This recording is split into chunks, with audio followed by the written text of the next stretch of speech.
Developing story, raising some eyebrows tonight, a selfie taken with some severed cadaver heads in a graduate dental program that happened at Yale. A professor is in some trouble, and now changes are being made to make sure that never happens again. News 8's Bob Wilson is live with a story. Bob. Yeah, we want to make sure right up front, the doctor was not taking the selfie, and he is looking at the camera, but he almost looks like he's looking up from a workstation at the time from teaching the class. The heads are in the background, not prominently displayed, but either way, one photo and social media, even if it is a private social media site, makes for a disaster. The purpose of that kind of material is for medical research, and so a part of me feels like it was in poor taste. The selfie, surfacing more than 6 months after it was taken at the Yale School of Medicine, shows Dr. Flavio Uribe, head of the UConn orthodontic program, looking at the camera while he was teaching dental screw placement. He did not take the photo, but Yale says that is no excuse.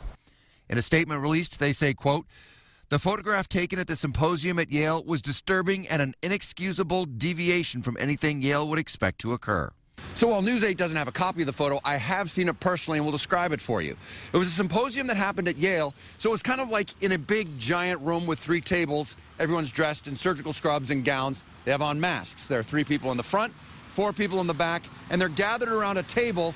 One of the heads is barely visible, the other one kind of off in the background. They're not mugging for the camera, they're not pointing or gesturing, it just looks like a group of students. One is holding the camera, took a picture of the room, and the heads got in it. However, Yale says they should know better. Just from a compliance standpoint and following the rules, I mean, I just think, you have to be cautious, because with social media out there, things go rampant, and they go bad quick. UConn says they have since taken steps to make sure this will not happen again.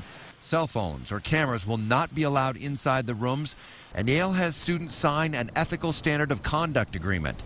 But with social media, one photo is one too many. The bad part is you can do a lifetime of good work, and then one mistake can ruin your career and people's perceptions of who you are and the work that you actually do.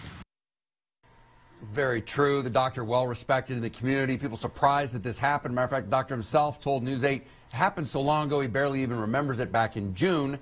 However, it did get out on social media site, even though, as I said, it is a private social media site. I'm Bob Wilson reporting live in the Harvard Newsroom, News 8.